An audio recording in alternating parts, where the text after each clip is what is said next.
Praise Lord. फिर से एक बार खुदा उनका मैं हृदय से धन्यवाद देता हूँ आप सबों के लिए और खुदा यीशु मसीह के लिए, जिसके द्वारा हम सब इस ऐसे गंभीर समय में भी परमेश्वर की आराधना कर पा रहे हैं। और जबकि लॉकडाउन है, सारे धर्म स्थल बंद हैं और सारे चर्चेस बंद हैं, अलाउ नहीं है सरकार की तरफ से, मगर फिर भी खुदा उनका धन्यवाद हो कि उसने ऐसे स्रोत हमारे लिए बना दिए हैं कि हम ऑनलाइन आपके पास वचन को भेज सकते हैं, हम आपके साथ आराधना कर सकते हैं। खुदा उनका धन्यवाद करता हूँ एक बार फिर आप सबों के लिए जो बड़ी प्रार्थना और वचन की तैयारी के साथ गीत और संगीत को सुनते हुए, वचन को सुनते हुए हमारी आराधना में शरीक होकर खुदा को धन्यवाद देते हैं। आइए हम चलते हैं आज की इस इबादत में। और इससे पहले कि हम इबादत में चलें, दुआ करें, एक बात और आपसे बता दूं, और बार बार नहीं कहना चाहता हूं लेकिन बताना चाहता हूं कि हमारे इस चैनल को सब्सक्राइब कीजिए, हमारे इस वीडियो को शेयर कीजिए, लाइक कीजिए। और इससे मेरी बढ़ाई की बात नहीं है, लोगों को पता चले और जो कुछ हम यहाँ से कर रहे हैं आपके लिए वो दुनिया के कोने कोने तक पहुँचे, सब लोग उसमें शेयरिंग करें और खुदा का कलाम बढ़ता चला जाए। Thank you, God bless you. आइए हम दुआ करें। सर्वशक्तिमान जीवित दयालु अनुग्रहकारी, एक बार फिर हम आज के दिन के लिए धन्यवाद देना चाहते हैं, आपको सारा आदर महिमा देना चाहते हैं, क्योंकि फिर से प्रभु हमें यह मौका मिला कि हम आज की आराधना में, इबादत में, ऑनलाइन सर्विस में आपके वचन को, गीत और संगीत को लोगों तक पहुंचाने के लिए इस्तेमाल किए जाएं और लोग आपके वचन में सहभागिता करें, गीत और संगीत में सहभागिता करें। सुनने वालों को बुद्धि, ज्ञान, समझ, अकल सब दीजिए ताकि वो आपकी इस आराधना में आपकी महिमा स्तुति करने पाएँ। और जितने लोग इस मीटिंग में, इस इबादत में शरीक होते हैं, वो सब प्रभु आशीष पाएँ। मैं अपने आप को भी आपकी हुजूरी में देता हूँ, इस आराधना को आपके हाथों में देता हूँ, इसका संचालन आपकी पवित्र आत्मा को देता हूँ। सब कुछ आपके बेटे उद्धार करता है यीशु के नाम से मांगता हूँ, सुनकर ग्रहण कर लीजिए, आमीन। प्रभु को फिर से धन्यवाद देते हुए एक बार हम जब आगे बढ़ रहे हैं तो हर बार की तरह इस समय हम परमेश्वर का धन्यवाद करेंगे। और इससे पहले एक बात और आपको बता दें कि अभी भी जैसा बहुत से लोग हमें फ़ोन कर रहे हैं और पूछ रहे हैं, तो वो अभी परेशान ना हो, क्योंकि 20 तारीख के बाद हमको गाइडलाइन आएगी। अभी चर्च ना खुले हैं, ना खुलने के आदेश हमें मिले हैं। 20 तारीख के बाद इस माहौल को देखते हुए, कोरोना के जो भी गाइडलाइन हमारे पास आएगी हम आपको बताएंगे। और कोई भी परेशान ना हो आप, हम आपको ऑनलाइन सर्विस में हमेशा जैसे शरीक कर रहे हैं लगातार करते रहेंगे। और कोई मैसेज हमारे पास आया खुलने का तो हम तुरंत आपको बताएंगे, चाहे इसी चैनल के द्वारा, वीडियो के द्वारा बताएं या आपको फ़ोन से बताएं, सूचित करेंगे। तो आप परेशान ना हो, निराश ना हो, बल्कि प्रभु की आराधना में, ऑनलाइन सर्विस में हमारे साथ जुड़े रहें। चलते हैं आज की इस आराधना में। और इस आराधना में हम एक बार फिर आगे बढ़ेंगे और हर बार की तरह एक गीत में चलेंगे जैसे हम लोग हमेशा शरीक होते हैं।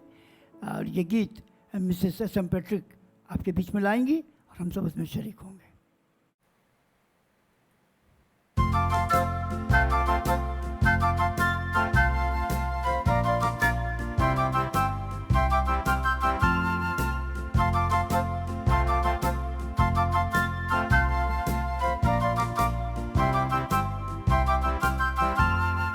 गाता रहे मेरा दिल तेरी प्रशंसा बार बार, कैसे करूं मैं धन्यवाद, उपकार मिले प्रभु हजार।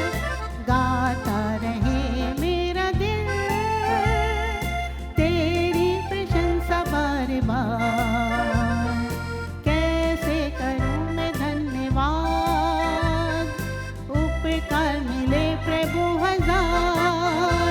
तुमको धन्यवाद करते प्रभु, कृतज्ञ दिल से करते तुमको धन्यवाद। आज धन्यवाद करते प्रभु, आभारी दिल से करते तुमको धन्यवाद। आज धन्यवाद करते प्रभु, कृतज्ञ दिल से करते तुमको धन्यवाद। आज धन्यवाद करते प्रभु, आभारी दिल से करते तुमको धन्यवाद।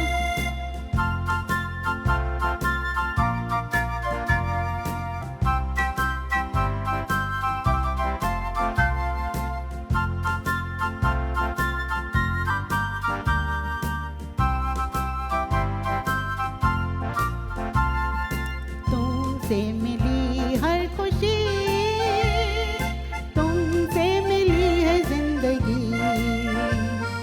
काबिल न थी मैं कभी, फिर भी दिया उसने सभी। तुमसे मिली हर खुशी, तुमसे मिली है जिंदगी।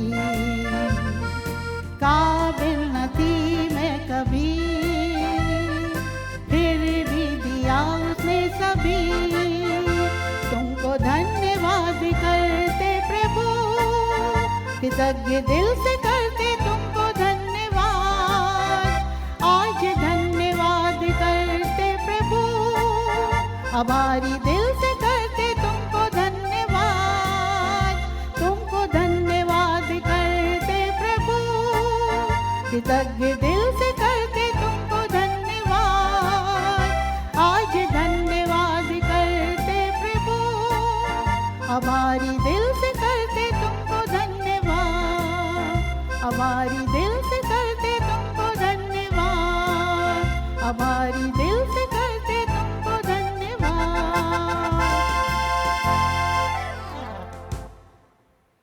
Praise the Lord.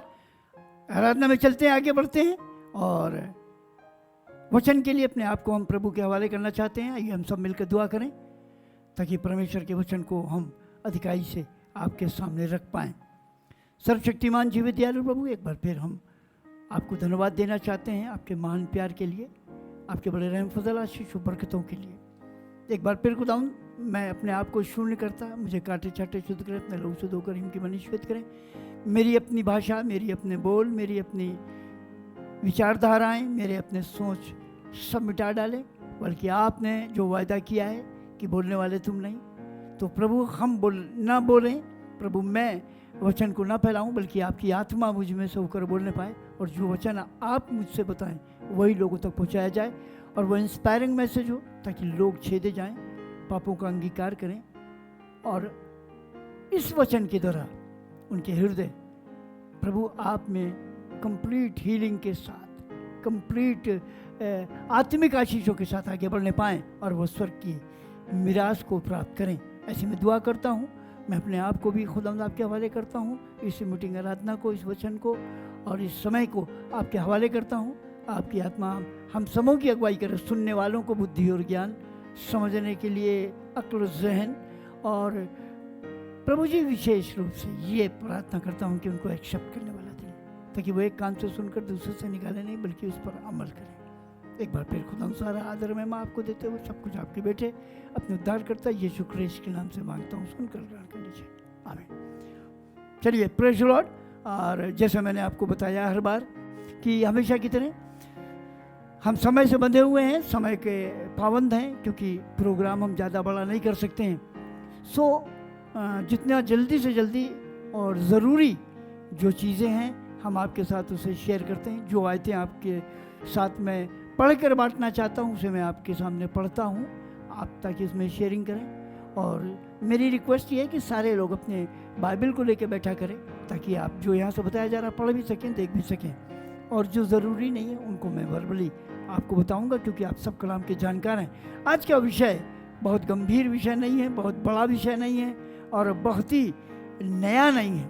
सारी बातें कलाम में जो लिखी हैं इन 6 पुस्तकों में, उन्हीं में से हम आपके लिए सारी बातें लाते हैं और वो सारी बातें आपके जीवन के लिए फलदायक वृक्ष बन जाएं, ऐसी हम कामना करते हैं। सो ये समय जो चल रहा है, इसके बारे में थोड़ा सा हम कलाम को पढ़ेंगे और देखेंगे कि कलाम इस समय के लिए क्या कहता है। चलते हैं इफिसी की पत्री और उसका 5वां अध्याय, इफिसी की पत्री उसका 5वां अध्याय और उसका 14 पद, जहाँ पर ऐसा लिखा हुआ है, ध्यान से सुनिएगा। इस कारण वो कहता है, हे सोने वाले जाग और मुर्दों में से जी उठ, तो मसीह की ज्योति तुझ पर चमकेगी। Praise God. कितनी बेहतरीन बात है, जरा सा ध्यान दीजिएगा। इस कारण वो कहता है, कौन कहता है? प्रभु यीशु मसीह कहता है। क्या कहता है वो सुनिए। ऐ सोने वाले जाग। Praise Lord. आज सारा संसार सो रहा है, आज सारा जगत सो रहा है।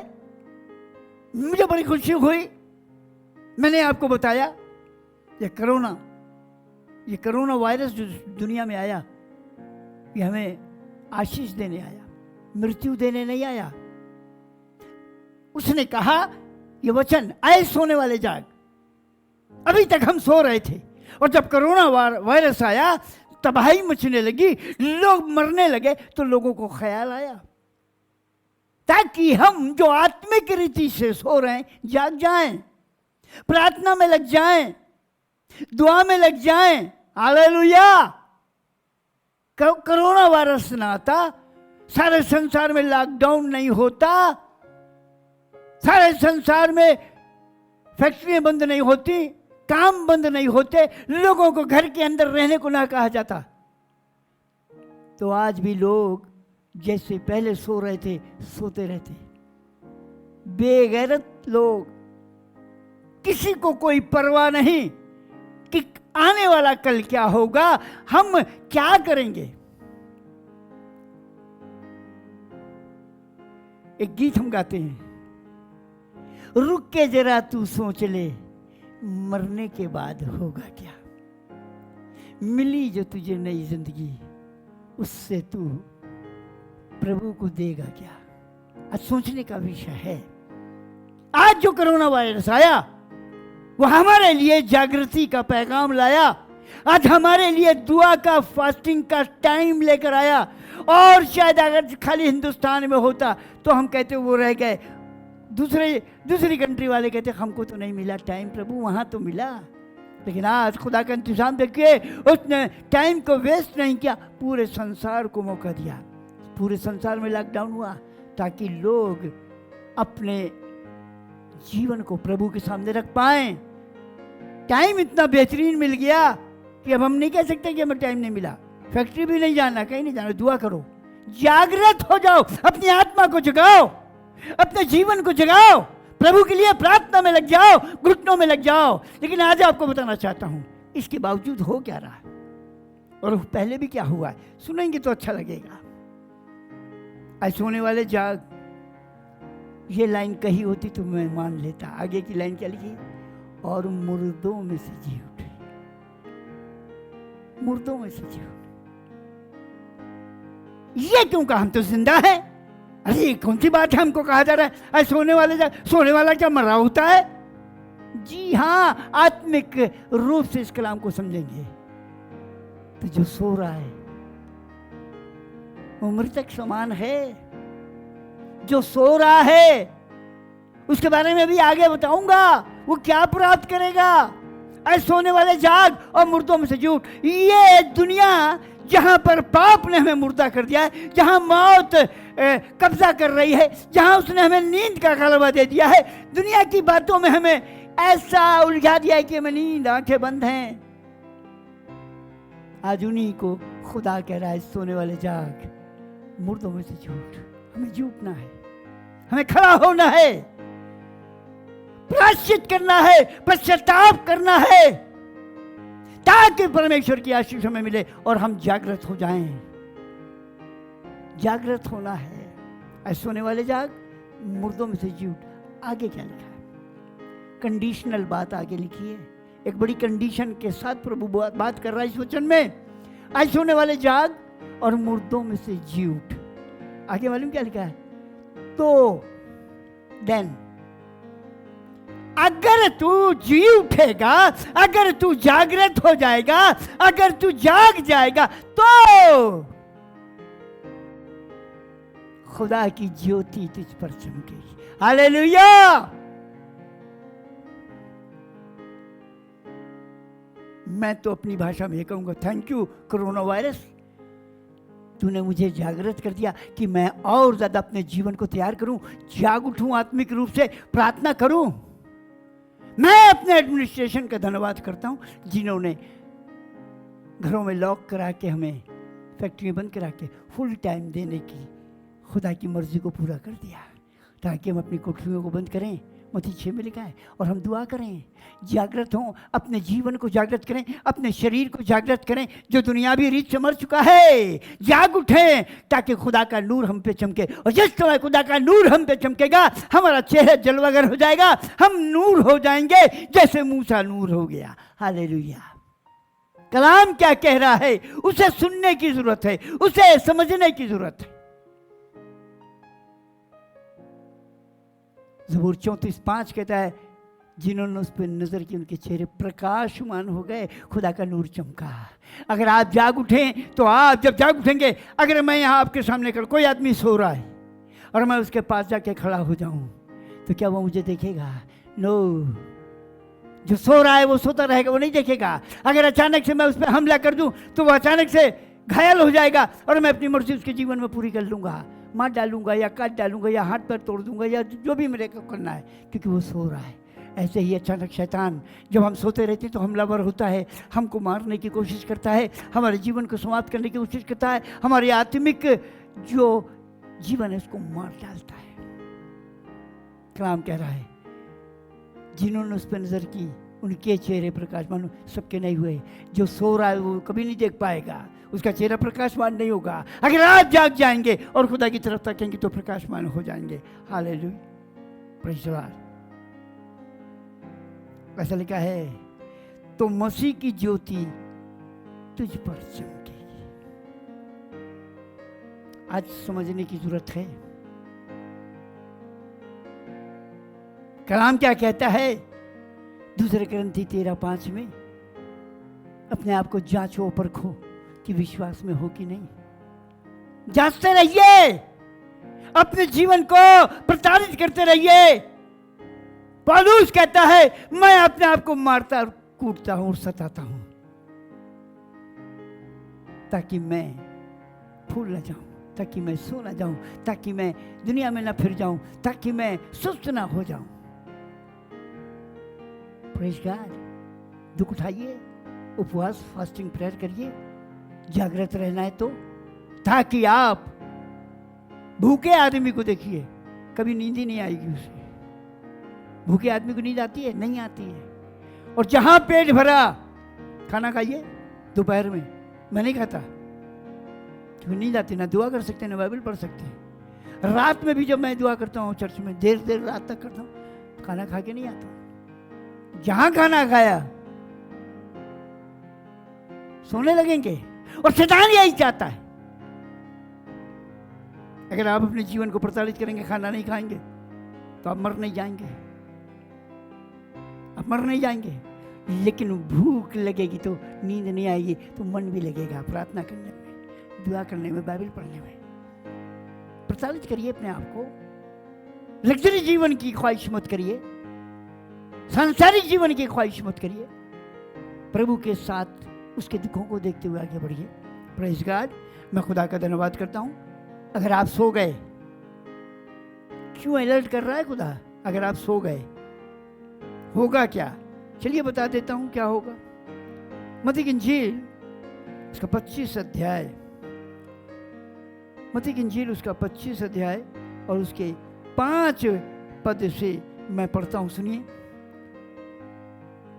जब दूल्हे के आने में देरी हुई तो वे सब ऊँघने लगी और सो गई। देखा आपने? क्या था ये? जो था क्या? तैयार थी,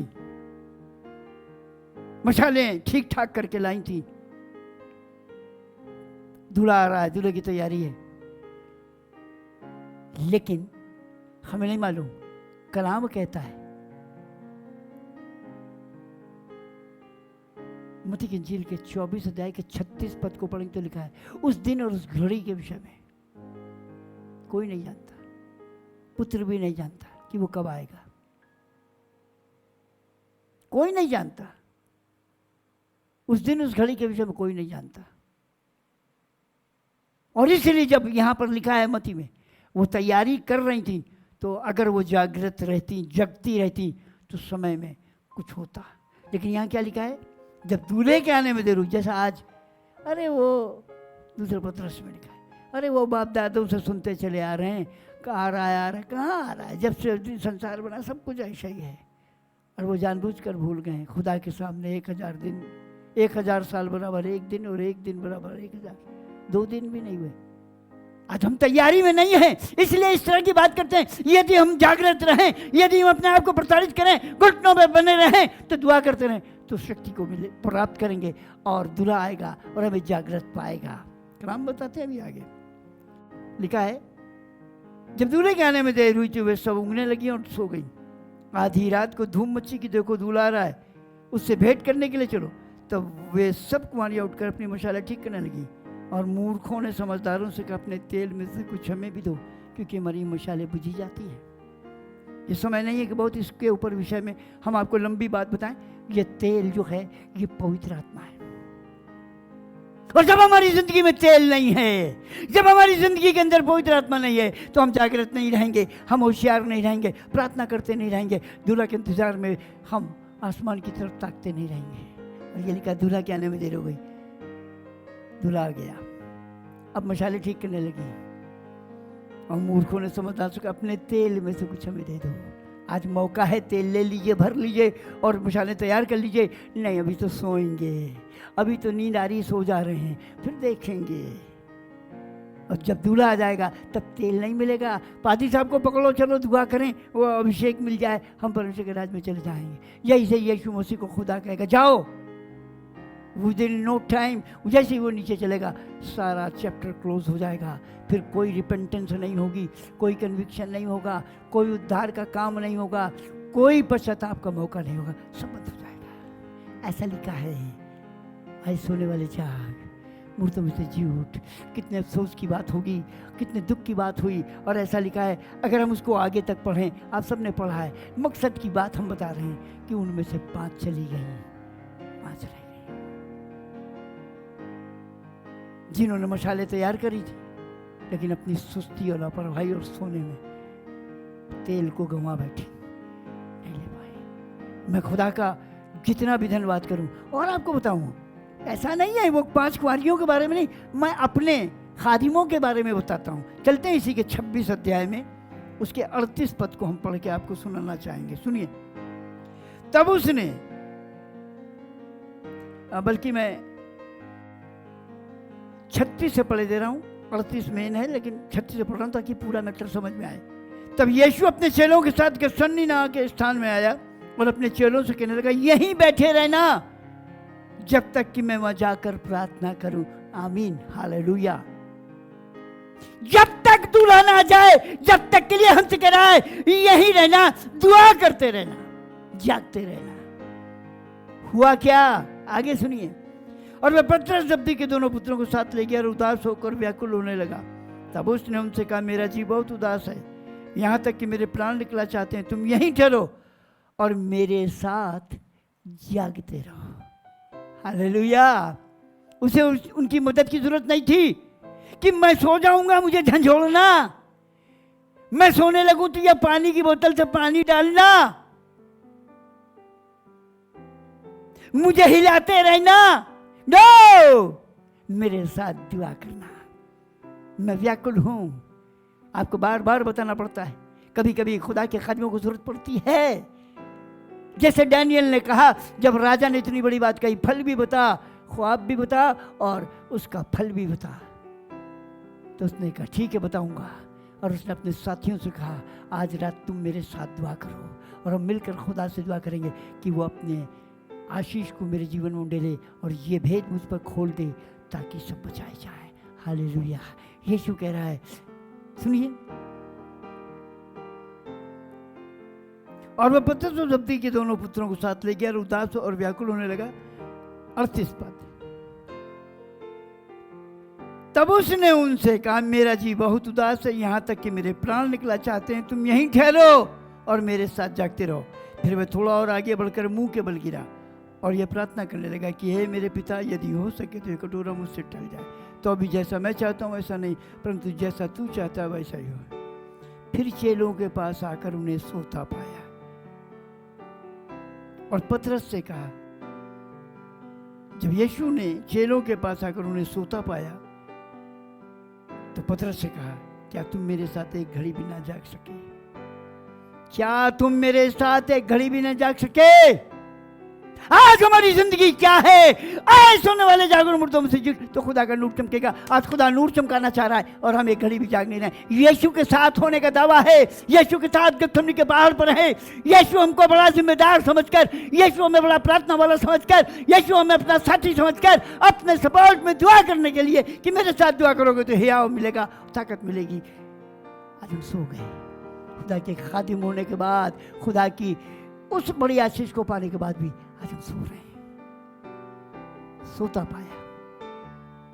कलाम कह रहा है, परमेश्वर का वचन कह रहा है। आगे चलते हैं 41 पद से 40 से। फिर चेलों के पास आकर उन्हें सोता पाया और पतरस से कहा, क्या तुम मेरे साथ एक घड़ी भी ना जाग सके? इसके मतलब है जैसे यीशु गए तुरंत सो गए, तुम एक घड़ी भी न जाग सके। आगे की बात बहुत खूबसूरत है। 41 पद बहुत ध्यान से सुनेगा। जागते रहो और प्रार्थना करते रहो कि तुम परीक्षा में ना पड़ो।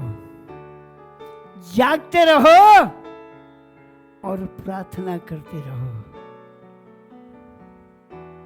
ताकि तुम परीक्षा में ना पड़ो। इट मीन्स कि अगर हम सो जाएंगे तो परीक्षा में पड़ जाएंगे, और जागते रहेंगे तो जीवन को हासिल करेंगे। ये कलाम है, परमेश्वर का वचन है।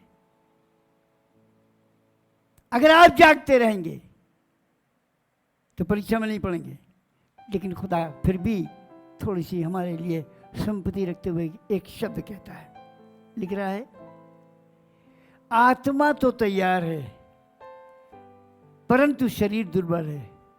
फिर उसने दूसरी बार जाकर ये प्रार्थना की है, मेरे पिता, यदि ये मेरे पिए बिना नहीं हट सकता तो तेरी इच्छा पूरी हो। तब उसने आकर उन्हें फिर सोते पाया।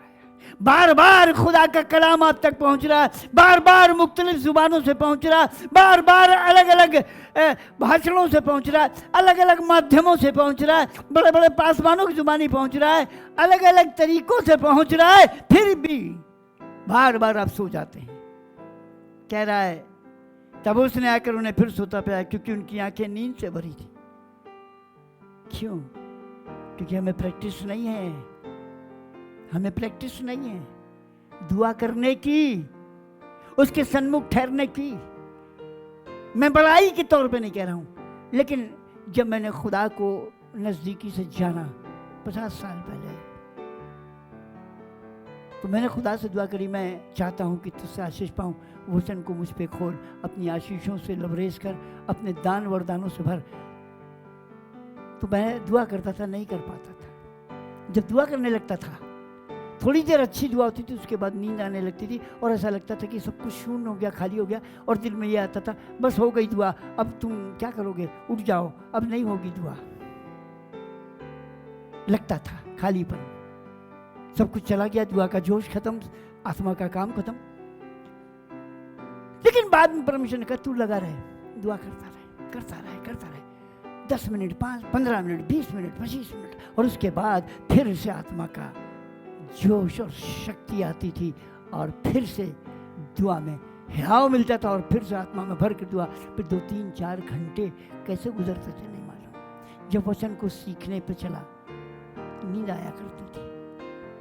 तो मुझे एक सीनियर, हमारे बहुत बड़े सीनियर थे, जिनसे मैं बहुत अटैच था, बहुत दुआ में मेरे साथ थे। उन्होंने कहा, बेटा, जब कभी दुआ में ऐसा लगता है तो अपने जिस्म को तकलीफ पहुंचाओ।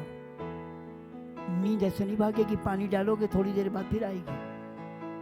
तो मैं घुटने पे चल चल के चर्च में घुटने पे चलता था, घुटने पे, और चल चल के दुआ करता था। कितनी बार घुटने छिल गए, खून निकलता था, तकलीफ होती थी, बर्दाश्त नहीं होती थी, फिर भी निकलो खून, निकलो, कोई बात नहीं, हम सलीब पे देख रहे हैं, खुदा के घाव को देख रहे हैं, उसके आगे कुछ नहीं। और तब हम पढ़ते थे कई कई घंटे घुटने पे रहकर। बड़ी तकलीफ होती थी, कभी कभी ये तकलीफों की वजह से घुटने टेकने में प्रॉब्लम होती थी, तो मोटा कपड़ा बांध के चलते थे। बड़ी कठिनाइयों से जाग जाग कर जब वचन को सीखा तो खुदा ने सिखाया, क्योंकि उसने हमसे कहा यिर्मयाह 33:2 में, मुझसे प्रार्थना करो, मांग तो मैं तुझे बड़ी बड़ी बातें बताऊंगा जिन्हें तू अभी नहीं जानता। यहाँ पर लिखा है, सुनिए, क्योंकि उनकी आंखें नींद से भरी थी और उन्हें छोड़कर चला गया और वही बात फिर कही, तीसरी बार प्रार्थना की। तब उसने चेलों को फंसाकर उनसे कहा, अब सोते रहो और विश्राम करो, देखो घड़ी आ पहुंची है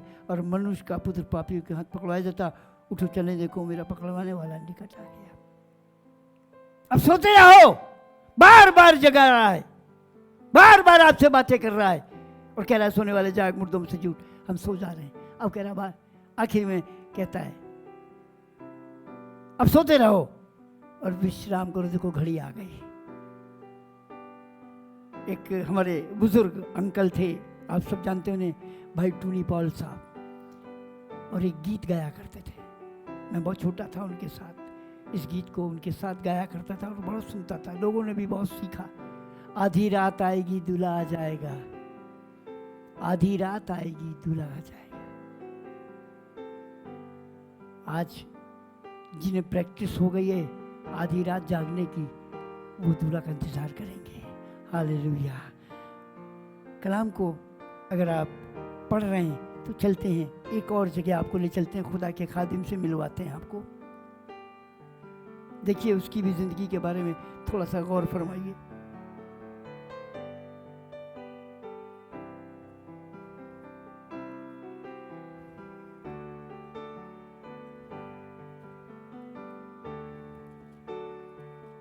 यूना नबी की पुस्तक और उसका पहला अध्याय, उसके 5 और 6 पद को मैं पढ़ रहा हूं, सुनिएगा बहुत ध्यान से। तब मल्लाह लोग डर कर अपने अपने देवता की दुहाई देने लगे और जहाज में जो व्यापार की सामग्री थी उसे समुद्र में फेंकने लगे, ताकि जहाज हल्का हो जाए। परंतु योना जहाज के निचले भाग में उतरकर सो गया था और गहरी नींद में पड़ा हुआ था। तब माझी उसके निकट आकर कहने लगे, तू भारी नींद में पड़ा हुआ क्या करता है? उठ, अपने देवता की दुहाई दे, संभव है कि परमेश्वर हमारी चिंता करे और हमारा नाश। देखा आपने, गैर लोग, अन्य जाति लोग, हम मसीहों को, हम क्रिश्चियंस को, जिन्हें दुआ करना चाहिए, जो दुआ नहीं कर रहे हैं, सो रहे हैं, उन्हें जगा रहे हैं। अरे हम परेशान हैं, यहां पर मौत और जिंदगी का सामना है और तू यहां पड़ा सो रहा है। अरे उठ, अपने ईश्वर परमेश्वर से प्रार्थना कर, संभव है कि वो हमारी प्रार्थना सुन ले और हम बच जाएं।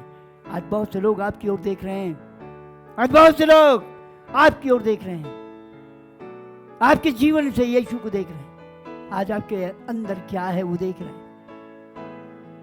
सोने वाले जाग, मुर्दों में से जीव, तब खुदा का नूर चमकेगा और जब खुदा का नूर चमकेगा 10 लोग अट्रैक्ट होके आएंगे, तेरे वस्त्र के छोर को पकड़ करके हम भी तुम्हारे साथ चलेंगे। Praise the Lord. आज खुदा खादिम है, खुदा ने प्रचार कार्य करने के लिए बोला, जाओ वहां जाकर प्रचार करो और ये बताना, और वो भागकर जहाज के निचले हिस्से में सो ही नहीं गया, गहरी नींद में सो गया। आज जगाने के लिए बहुत से लोग आए हैं, आज बहुत से लोग जगा रहे हैं, आज बहुत से लोग उसको उठा रहे हैं कि उठ जा, जाग जा, लेकिन नहीं जाग रहा है। आगे का सब आपको वृत्तांत पता, हम सिर्फ मेन बात पर हैं, सबको मालूम है क्या हुआ। ये कलाम है, इस कलाम को अगर आप पढ़ेंगे तो पता चलेगा कलाम क्या है। पहला राजा उसका 19 अध्याय, पहला राजा उसका 19 अध्याय,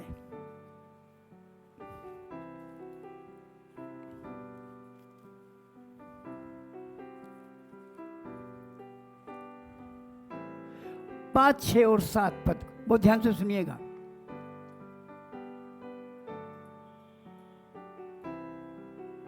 बल्कि थोड़ा सा ऊपर से पढ़ दूं।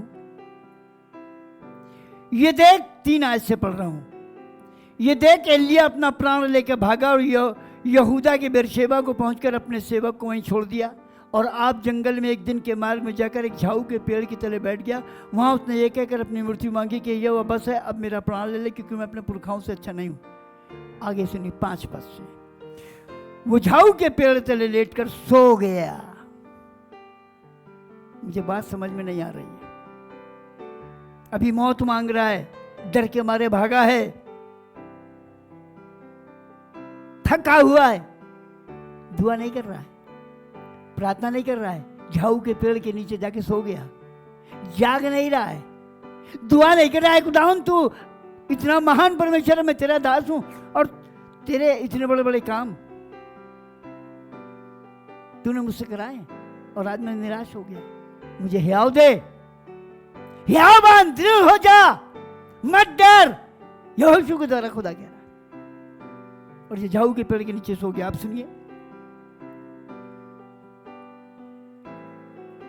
झाऊ के पेड़ के तले बैठ गया, वहां उसने ये कहकर अपनी मृत्यु मांगी। वो झाऊ के पेड़ के तले लेटकर सो गया और देखो एक दूत ने उसे छूकर कहा, उठकर खा। उसने दृष्टि करके क्या देखा कि मेरे सिनाने पत्थर पर पकी हुई एक रोटी और सुराही पानी धरा है। तब उसने खाया पिया फिर लेट गया। देखा उसने, अरे खुदा का धन्यवाद नहीं करा। भूखा था तो खुदा ने खाना खिला दिया, प्यासा था तो खुदा ने पानी पिला दिया, अब तो दुआ कर ले। नहीं, फिर सो गया। लिखा है खाया पिया और फिर लेट गया। अब खुदा समझ गया अब क्या करना है, नहीं मानेगा इसे। दूसरी बार यहोवा का दूत आया और उसे छूकर कहा, उठ कर खा, क्योंकि तुझे बहुत भारी यात्रा करनी है। तब उसने उठकर खाया पिया और उसी भोजन से बल पाकर 40 दिन रात चलते चलते परमेश्वर के पर्वत होरेब को पहुंचा और वो गुफा में जाकर टिका और यहोवा का ये वचन उसके पास पहुंचा है, हे एलिय्याह तेरा यहाँ काम। देखा आपने, परमेश्वर का धन्यवाद हो। आज खुदा अपने लोगों को जागृत कर रहा है, आज उन लोगों को जगा रहा है, आज खुदा उन लोगों से बात कर रहा है। एक जगह और चलता हूं मैं, दूसरा राजा और उसका दूसरा अध्याय 9 पद से और उसके 13 पद तक सुनिएगा। उनके पार पहुंचने पर एलिय्याह ने एलीशा से कहा, उससे पहले कि मैं तेरे पास से उठा लिया जाऊं, जो कुछ तू चाहे कि मैं तेरे लिए करूं वो मांग। एलीशा ने कहा, तुझ में जो आत्मा है उसका दूना भाग मुझे मिल जाए। एलिय्याह ने कहा, तूने कठिन बात मांगी है, तो अभी यदि तू मुझे उठा लिए जाने के बाद देखने पाए तो तेरे लिए ऐसा होगा, नहीं तो नहीं होगा। देखा आपने, इसने खुदा से दुआ करके मांगा एलीशा ने, और एलिय्याह ने उसको कई बार रोकने की कोशिश करी, यहाँ रुक जा, वहाँ रुक जा। वो देखना चाहता था कि कितना जागृत है, कितना खुदा के लिए ये दिल से खुदा की तरफ आकर्षित हो रहा, प्यार करता है कितना। इसने कहा, तूने कठिन बात मांगी है, लेकिन शर्त है, यदि तू मुझे उठा लिए जाने के बाद देखने पाए तो तेरे लिए होगा, ऐसा नहीं तो नहीं होगा। हालेलुया। मेन बात क्या है, अगर मेरे आने तक तू जागृत रहेगा तो ऐसा हो जाएगा, बोला नहीं होगा। अगर आप जागते रहेंगे, दुआ करते रहेंगे, प्रार्थना करते रहेंगे तो स्वर्ग के राज में जाएंगे, वरना नहीं जाएंगे, साफ लिखा है। लूका 8 और उसका 23 आपके साथ पढ़ना चाह रहा हूं।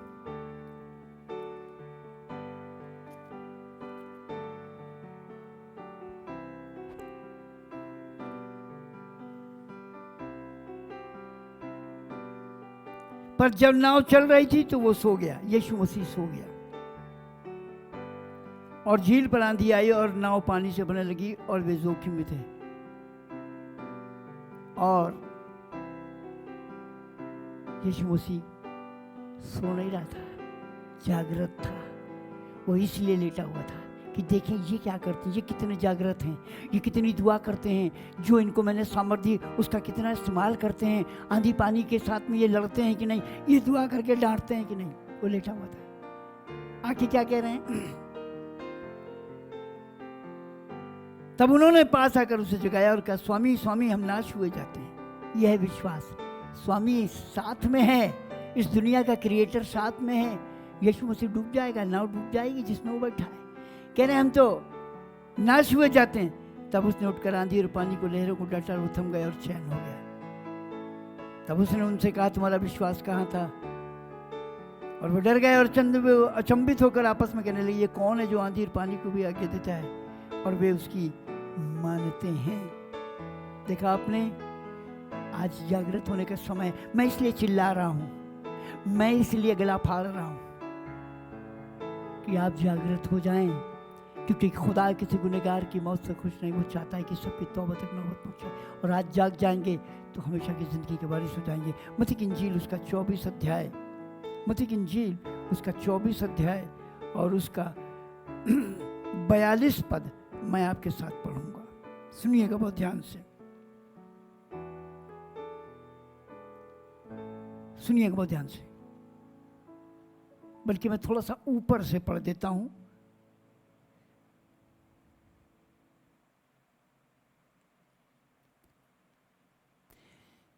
सैंतीस पद से, बल्कि 36 से। उस दिन और उस घड़ी के विषय में कोई नहीं जानता, न स्वर्ग के दूत और न पुत्र, परंतु केवल पिता। जैसे नूह के दिनों में था वैसा ही मनुष्य के पुत्र का आना भी होगा। क्योंकि जैसे जल प्रलय से पहले के दिनों में, जिस दिन तक कि नूह जहाज पर न चढ़ा, उस दिन तक लोग खाते पीते थे और उनमें ब्याह शादी होती थी, और जब तक जल प्रलय आकर उन सबको बहा न लग गया तब तक उनको कुछ भी मालूम न पड़ा। वैसे ही मनुष्य के पुत्र का आना भी होगा। वो ध्यान से सुनिएगा। उस समय 2 जन खेत में होंगे, एक ले लिया जाएगा, दूसरा छोड़ दिया जाएगा। 2 स्त्रियां चक्की पीसती होंगी, एक ले ली जाएगी और दूसरी छोड़ दी जाएगी। अब 42 पद में सुनिएगा क्या जो मैं बताना चाह रहा था। इसलिए जागते रहो, क्योंकि तुम नहीं जानते कि तुम्हारा प्रभु किस दिन आ जाएगा। परंतु ये जान लो कि यदि घर का स्वामी जानता होता कि चोर किस पहर आएगा तो जागता रहता और अपने घर में सेंध न लगने देता। इसलिए तुम भी तैयार रहो, क्योंकि जिस घड़ी के विषय में तुम सोचते भी नहीं, उसी घड़ी मनुष्य का पुत्र आ जाएगा। Praise God. ये कलाम है, जागते रहो, जागते रहो। प्रभु का आगमन निकट है और सो गए तो उन 5 कुंवारियों की तरह सो जाएंगे। एक जगह और ले चलता हूं, मरकुस की इंजील उसका 13 अध्याय, मरकुस की इंजील और उसका 13 अध्याय और उसका 33 पद सुनिएगा, 33, 35 से 37 तक। देखो, अब प्रभु यीशु मसीह कह रहे, देखो जागते और प्रार्थना करते रहो, क्योंकि तुम नहीं जानते कि उस समय, वो समय कब आएगा। ये उस मनुष्य की सी दशा है जो परदेश जाते समय अपना घर छोड़ जाए और अपने दासों को अधिकार दे और हर एक को उसका काम जता दे, और द्वारपाल को जागते रहने की सलाह दे जाए, आज्ञा दे जाए। इसलिए जागते रहो, क्योंकि तुम नहीं जानते कि घर का स्वामी कब आएगा, सांझ को या आधी रात को या मुर्ग के बांग देने के समय या भोर को। ऐसा ना हो कि वो अचानक आकर तुम्हें सोता पाए। और जो मैं तुमसे कहता हूँ वही सबसे कहता हूँ, जागते रहो। हालेलुया। इतना महान परमेश्वर, इतना सर्वशक्तिमान परमेश्वर आज हमें जगाने के लिए, आज हमसे प्यार भरी बातें करने के लिए और हमको दुनिया से अलग रखने के लिए हमको सलाह दे रहा है कि हम दुआ में लगे रहें, प्रार्थना में लगे रहें, खुदा के कलाम में लगे रहें। और हम जब प्रार्थना में लगे रहेंगे तो हम जागेंगे। अब सुनिए, लूका की इंजील उसका 17 अध्याय और उसका 34 पद। मैं तुमसे कहता हूं, उस रात 2 मनुष्य एक खाट पर होंगे, एक ले लिया जाएगा और दूसरा छोड़ दिया जाएगा। How it is miserable. कितनी भयानक बात है। अरे एक खाट पे 2 कौन, ज्यादातर वाइफ हस्बैंड सोते हैं, माँ बाप सोते हैं, बेटा बेटी सोते हैं, भाई बहन सोते हैं, और कितनी भयानक बात है। आपको एक पलंग पे 2 जने सो रहे हैं, एक चला गया और एक रह गया।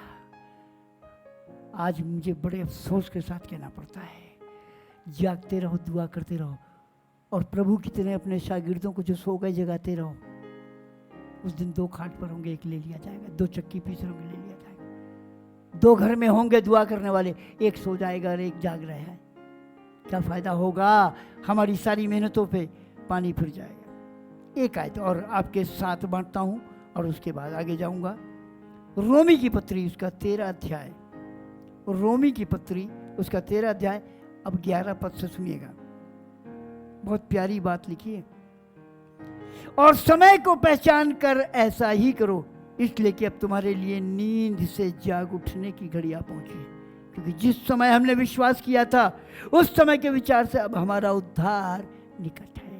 बहुत पहले बाप दादों से बात करी गई, लेकिन अब उस बात को ना लेके चलिए। अब हमारा समय जो है वो बहुत निकट है। उस समय उद्धार का समय था, लंबा समय था, लेकिन अब बहुत शॉर्ट पीरियड रह गया। जैसा मैंने कई बार बताया, इब्रानी 10 के 35 लिखा है कि आने वाला आएगा, देर ना करेगा। अब खुदा बिल्कुल नजदीक है। समय को पहचान कर ऐसा ही करो, इसलिए कि तुम्हारे लिए नींद से जाग उठने की घड़ी आ पहुंची। क्योंकि जिस समय हमने विश्वास किया था उस समय के विचार से अब हमारा उद्धार निकट है। रात बहुत बीत गई और दिन निकलने पर है, इसलिए हम अंधकार के कामों को तज ज्योति के हथियार बांध लें। जैसा दिन को सोता है वैसा ही हम सीधी चाल चलें। Praise the Lord, praise the Lord. खुदा का अनुग्रह और उसकी दया, अगर आप जागते रहेंगे तो खुदा के जलाल को ज़रूर देखेंगे और खुदा आपको आशीष देगा। अंतिम एक आयत में आपके साथ बांटता हूँ, प्रकाशित 16 का 15। बहुत ध्यान से सुनिएगा। समय नहीं है, हमें घड़ी देखते हुए कलाम को देना पड़ता है और हमें उसी के हिसाब से रुकना भी पड़ता है, चाहे हमारे पास जो भी हो। लेकिन हम यहाँ पर आपको बताना चाहते हैं 16 अध्याय और उसका 15वां पद।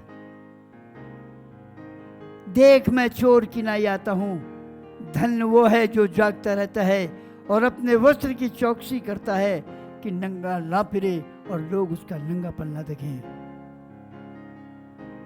खुदा के कलाम में लिखा है, परमेश्वर के वचन में लिखा है, जागते रहो, देखो मैं चोर की नाई आता हूं। मुबारक वो है, धन्य वो है जो जागता रहता है और अपने वस्त्र की चौकसी करता है कि नंगा ना फिरे और लोग उसका नंगापन ना देखें। कलाम में मुकद्दस है। मैं खुदा का शुक्रगुजार हूँ। खुदा ने इतनी गहरी और गूढ़ ज्ञान बातों को हमसे छिपाया नहीं, हमें बता दिया। और मैं यहीं पर अपने इस वचन को विराम देता हूँ, अपने कलाम को यहीं पर ख़त्म करता हूँ। और मैं आपसे यही प्रार्थना, विनती और इल्तिजा करता हूँ, खुदा के दास होने के नाते मानेंगे तो फ़ायदा होगा, नहीं मानेंगे तो नुकसान उठाएंगे। कलाम कहता है, आए सोने वाले जाग और मुर्दों में से जीव, तो खुदा का नूर तुझ पर चमकेगा। Praise God. मैं खुदा का जितना भी धन्यवाद करूं कम है। शुक्रगुजार हूं खुदा का, उसके पवित्र आत्मा का और उसके प्यार का कि उसने हमको ये मौका दिया है जागने का। हमें जगा रहा है, ये लॉकडाउन दे दिया ताकि हमारे पास शिकायत ना रहे और हम सोच के बेपरवाह ना हो, बल्कि बिना सोचे विचारे हम लग जाएं दुआ में, क्योंकि समय है। हालेलुया। आज एक बार फिर मेरी आपसे हाथ जोड़ के 10 वस्ता विनती है कि अपने आप को खुदा के हाथों में दीजिए, उसकी आत्मा को प्राप्त करिए, जागते रहिए, प्रार्थना करते रहिए, उपवास करते रहिए, ताकि हमेशा की ज़िंदगी की बारिश आए। Thank you, God bless you. प्रभु आप सबों को बहुतायत की आशीष दे। परमेश्वर आपको अपनी महिमा के लिए इस्तेमाल करे। हालेलुया। चलते हैं अपनी इस आराधना में आगे चलते हैं, और हर बार की तरह मैं आपको फिर बोलूँगा, अपने तेल और पानी और मेडिसिन, इंजेक्शन और जो दवाइयाँ हैं जिनका आप इस्तेमाल अपनी बीमारियों में कर रहे हैं, आप उनको हाथों में ले लें, तेल और पानी को हाथों में ले लें।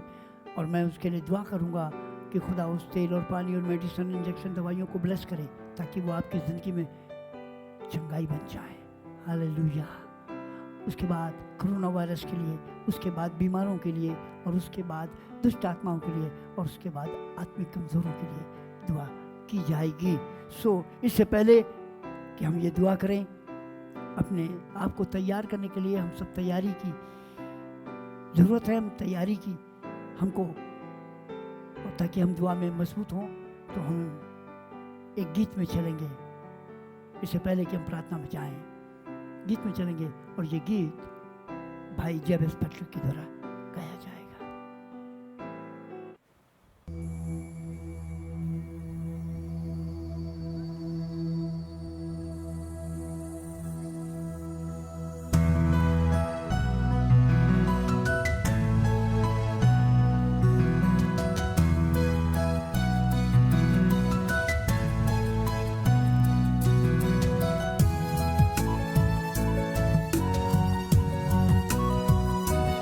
चख कर मैंने जाना है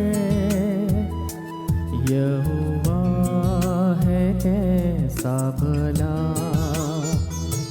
चख कर मैंने जाना है यहोवा है कैसा भला। उद्धारकर्ता की शरण में मैं आके धन्य हुआ। उद्धारकर्ता की शरण में मैं आके धन्य हुआ। चख कर मैंने जाना है यहोवा है कैसा भला।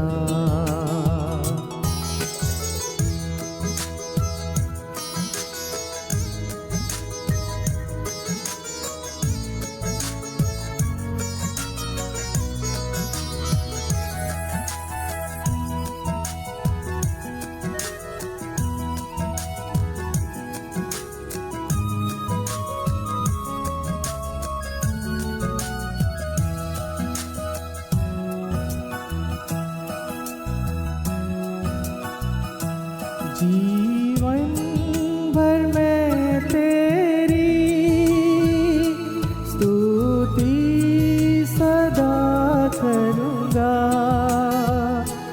जीवन भर मैं तेरी स्तुति सदा करूँगा। अपने वादों को तूने मेरे जीवन में पूरा किया। अपने वादों को तूने मेरे जीवन में पूरा किया। चख कर मैंने जाना है यहोवा है कैसा भला। चख कर मैंने जाना है यहोवा है कैसा भला।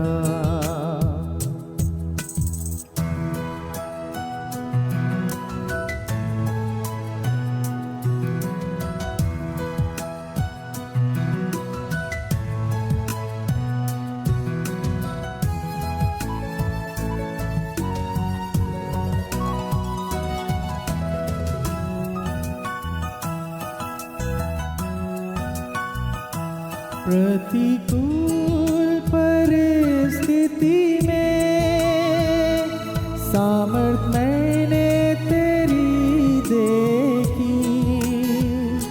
प्रतिकूल परिस्थिति में सामर्थ मैंने तेरी देखी। संकट में जब मैं पड़ा तूने आके सहारा दिया।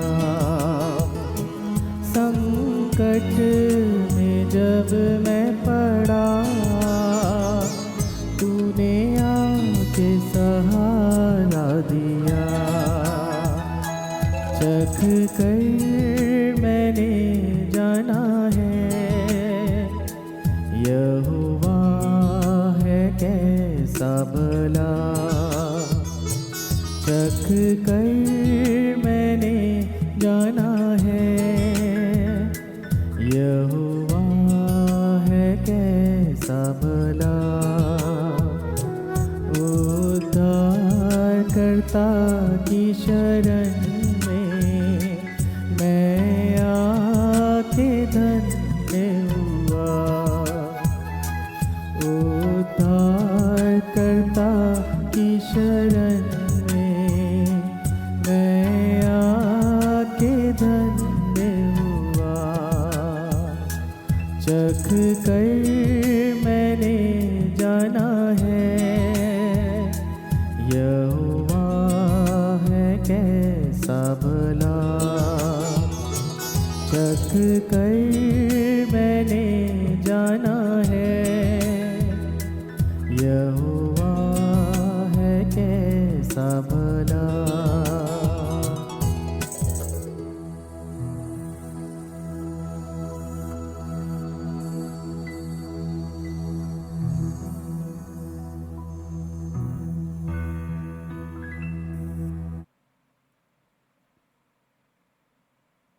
चलते हैं अपनी आराधना में, प्रार्थना में, दुआ में चलते हैं। आइए हम सब अपने स्वरों को झुकाएं बड़े विश्वास के साथ। जब ये दुआ होती है अपने तेल पानी और दवाइयों को हाथों में लें। अगर आप बीमार हैं, जब बीमारों के लिए दुआ होती है तो अपनी बीमारी पे हाथ रखें, या अपने दाहिना हाथ अपने सीने पर रखें, या अपने दुष्ट आत्मा है तो अपने सर पर रखें, और खुदा आपको आशीष देगा। प्रार्थना करते हैं। सर्वशक्तिमान जीवित दयालु अनुग्रहकारी स्वर्गीय पिता, हृदय से आपको धन्यवाद देते हैं आपके महान प्यार के लिए, आपके बड़े रहम फजल आशीष और बरकतों के लिए। आपने हमारी प्रार्थनाओं को सदा सुना और इस वक्त भी सुना है प्रभु जी। इस समय विशेष रूप से उन लोगों के लिए जो बड़े विश्वास से अपने तेल और पानी को, दवाइयों, मेडिसिन और इंजेक्शंस को, और उन तमाम चीज़ों को जो उनके जीवन में वो इस्तेमाल कर रहे हैं, प्रभु जी तेरे सन्मुख लाएं। प्रभु जी उन तमाम दवाइयों को, इंजेक्शंस को, गोलियों को स्पर्श करिए, छू लीजिए, और अपने महिमा के लिए प्रभु जी उनको चंगाई देकर गवाह बना दीजिए। प्रभु यीशु मसीह के नाम में वो सारी दवाइयाँ, सारे इंजेक्शन, गोलियाँ प्रभु यीशु मसीह की आग में समाकर वो आग बन जाएं, शिफा और चंगाई बन जाएं। ये तेल और पानी तेरा खुदावंद कर सलीब पर बहाया हुआ लहू बन जाए।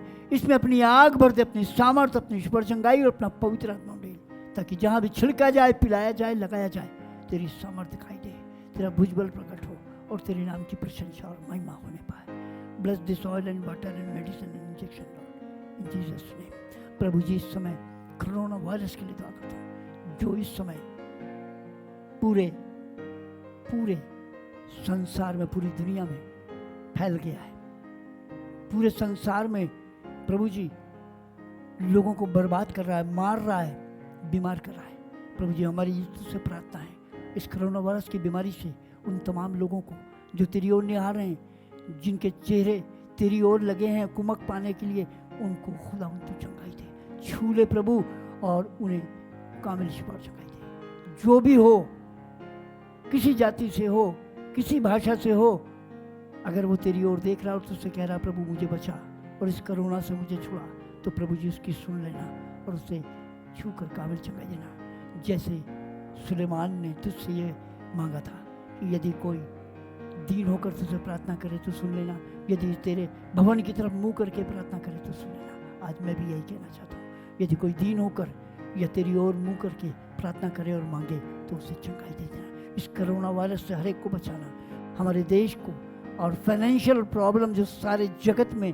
इस कोरोना की वजह से आई है, उसे भी समाप्त कर। हर एक को संभाल प्रभु और आशीष दे। उन तमाम लोगों के लिए जो पुलिस डिपार्टमेंट से ताल्लुक़ रखते हैं, उन तमाम लोगों के लिए जो मेडिकल के प्रोफेशन से ताल्लुक़ रखते हैं, उन लोगों के लिए जो सफाई के अभियान में लगे हुए हैं, और उन लोगों के लिए जो एडमिनिस्ट्रेशन में उनको इस काम को करने का हियाव देते और उनकी मदद करते हैं, उन सब के लिए दुआ है। उन सबों को आशीषित करें, उन सबों को इस कोरोना वायरस से बचाएं, ताकि वो इस काम को जो कर रहे हैं तेरी महिमा और जलाल के लिए, लोगों की मदद के लिए करते चले जाएं। Bless everyone Lord, heal everyone Lord and use for your glory. तेरी आत्मा हर एक को घेरे रहे, तेरा हाथ सर पर रहे, ऐसी मैं दुआ करता हूँ। और इस समय मैं बीमारियों के लिए दुआ करता हूँ। प्रभु जी हर एक बीमार जो बड़े विश्वास के साथ अपनी बीमारी पर अपना हाथ रखे है, या अपना दाहिना हाथ अपने सीने पर रखे है, प्रभु जी उसके विश्वास को बढ़ाइए। प्रभु जी उसके हाथों को स्पर्श करिए, प्रभु जी उसके हाथों में आग भर दीजिए, ताकि आपकी आत्मा उसके हाथ के द्वारा उसके देह में प्रवेश करे। हर एक बीमारी छोटी हो या बड़ी हो, किसी प्रकार की कोई तकलीफ हो, किसी प्रकार की कोई बीमारी हो, कमजोरी हो, शारीरिक दुर्बलता हो, निर्बलता हो, हम यीशु के नाम में तुझ बीमारी को झिड़क कर हुक्म देते, छोड़ दे हर एक शरीर को। Hallelujah. Jesus touch every illness and sickness. Jesus release everyone, release everyone, heal everyone and use for your glory. हर एक बीमारी हम तुझे यीशु मसीह के नाम में शापित करते हैं और तेरे खिलाफ हम खड़े होते हैं। हर एक जीवन को जिसको तूने बर्बाद करने की ठानी और सोची है, जिसमें तूने अपना, जिसके शरीर में तूने अपना राज साम्राज्य कायम किया है, यीशु के नाम में तू उस जगह और उस स्थान को छोड़, उस घर को छोड़, और यीशु के नाम में सबको कामिल स्पर्शकाई मिले।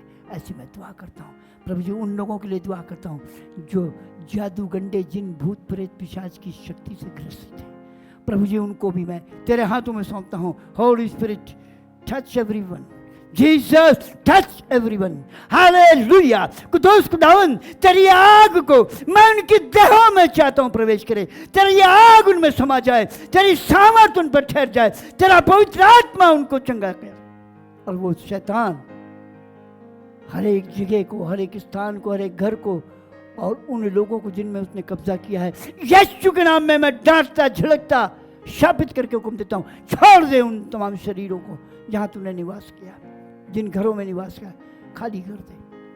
Jesus bless every family, bless everyone, bless every house and use for your glory. हर एक को आशीषित कर, उन बीमारों को, कमज़ोरों को तूने जिनको चंगा किया, उन्हें अपनी गवाही के लिए इस्तेमाल कर, और आज भी जो लोग सुन रहे हैं वो चंगे होकर तेरी गवाह बने। ऐसी मैं दुआ करता हूँ। और इस समय एक बार फिर आत्मिक कमज़ोरों के लिए दुआ करता हूँ, जैसा तूने अभी हमें बताया, ऐसे सोने वाले जाग, अगर कोई आत्मा में सो गया है तो उसे जगा दीजिए प्रभु, आपकी आग उसमें भर दीजिए प्रभु, उसे घुटनों प्रार्थना औजारी का जीवन दीजिए प्रभु, अपने दानों वरदानों से भर दीजिए प्रभु, और उन्हें जागृत कर दीजिए ताकि वो जागते रहें, ताकि हमेशा की जिंदगी की बारिश हो जाए। Bless everyone Lord, use for your glory. पवित्र आत्मा का अभिषेक हर एक को मिलने पाए, ऐसी मैं दुआ करता हूं। मुझ पर, मेरी कलीसिया पर, मेरे लोगों पर, मेरे परिवार पर फजल करें, अनुग्रह करें। एक एक कलीसिया के मेंबर, बच्चे, बूढ़े, बुजुर्ग, जवान पर अनुग्रह करें, त्याग करें, अपने आगमन में शरीक होने की तैयारी बख्शे। ऐसी मैं दुआ करता हूं। सब कुछ आपके बेटे अपने उद्धार करता यीशु ख्रिस्त के नाम से मांगता हूँ, सुनकर ग्रहण कर लीजिए। Praise the Lord. इससे पहले कि मैं अंतिम प्रार्थना आपके साथ करूं, और हमारे बाप की दुआ अंत में बेनेडिक्शन से रुखसत हूं, मैं आप सबों को बताना चाहता हूं, जागते रहिए, लगातार प्रार्थना करते रहिए, घुटनों का जीवन व्यतीत करिए, और परमेश्वर को अपना जीवन दीजिए, और विशेष रूप से ये समय जो मिला है इसका उचित उपयोग कीजिए। कोई घबराने की बात नहीं है, जब खुलेगा आपको बताया जाएगा। आइए हम सब मिलकर खुदा उनकी लॉर्ड्स प्रेयर में चलें, और उसके बाद कल में सब अपनी जगहों पर सब खड़े हो जाएंगे और खुदा उनकी प्रार्थना में शरीक हों। आए हमारे बाप, तू जो स्वर्ग में है, तेरा नाम पाक माना जाए, तेरी बादशाहत आए, तेरी मर्जी जैसे स्वर्ग में पूरी होती पृथ्वी पूरी हो। हमें रोज़ की रोटी आज हमें बख्श दे, और जिस तरह हम अपने कसूर वालों को माफ़ करते हैं, हमारे कसूरों को माफ़ कर। हमें आजमाइश में न पड़ने दे, बल्कि बुराई से बचा, क्योंकि बादशाहत, कुदरत और जलाल हमेशा तेरी है। आमीन। हमारे खुदा यीशु मसीह का फजल, खुदा बाप की मोहब्बत, रूपा की शराकत हमें तरह ईमानदार के साथ अब से लेकर जब तक मुझे दोबारा राय होती रहे। आमीन। God bless you. खुदा आप सबों को आशीष और बरकत दे। एक बार फिर हम इसी तरह ऑनलाइन सर्विस में अगले हफ्ते 11 बजे फिर आपसे मुलाकात ही होंगे। God bless you. परमेश्वर आपको आशीष दे।